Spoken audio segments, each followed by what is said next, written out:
Hi! Tara, samahan niyo ako magluto tayo ng adobo. Ganito lang ako magluto ng adobo. Simple lang. Char.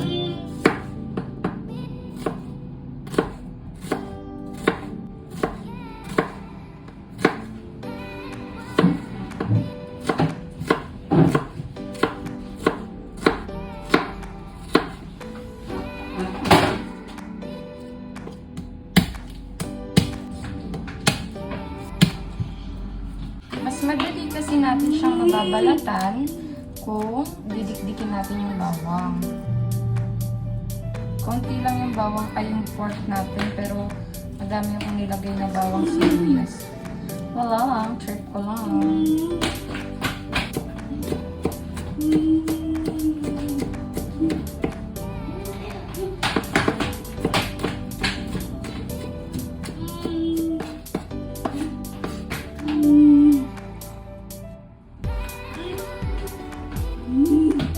Sunod natin, hihiwain yung baboy.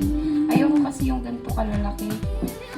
Konti nga lang pala yung baboy na lulutuin natin kasi kami lang naman ang anak ko. Kaya ganito lang kaliliit na adobo yung ating hihiwain.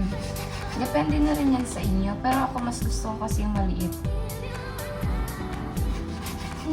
Ayan, ganyan. O, diba, iba-iba yung hiwa ko.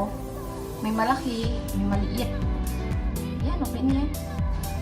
Naugasan ko na nga rin pala tong baboy bago ko siya hiniwa ng ganito. Pero hugasan ko na lang ulit. Maglalagay lang din pala tayo ng kaunting sili. So, ganun lang. Peranggot lang.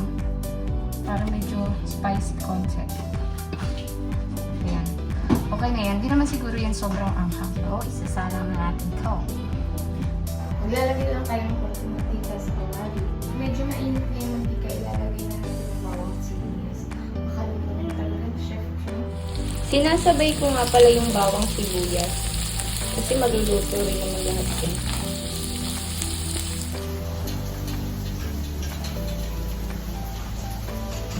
Pag medyo nag-brown na siya ng ganito, pwede na natin ilagay yung ating pork. Ay, lalagay na natin itong baboy.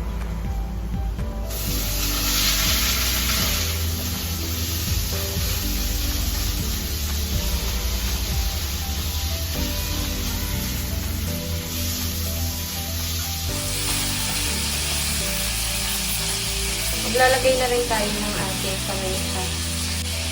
Yung paminta ko, buo kasi siya. So, pwede na lang to. Hindi na ako magtaktak kung pinakailalagay ko. Maglalagay na rin tayo ng toyo. So, okay na yan. Sunod naman, suka. Maglalagay din pala tayo ng konting tubig. Konti lang naman yan. So, hintayin lang natin magkulo. Inabot ko na nga rin pala kay Kuya Ryder yung bag na in-order ni Ma'am. Medyo kumukulo na nga yung ating adobo, kaya maglalagay na tayo ng konti magic sarap. Konti lang. Tak, tak, tak, tak lang. Char. Marami pang sabaw yan, kaya ipapaano pa natin. Yung parang babawasan pa, basta ganun. Hintayin muna natin na lumambot yung baboy. Luto na yung ating adobo. So, okay na to. Okay na sa akin yung sabaw niya kasi hindi siya pwede matuyuan masyado kasi yung sabaw is para sa anak ko. Ayan.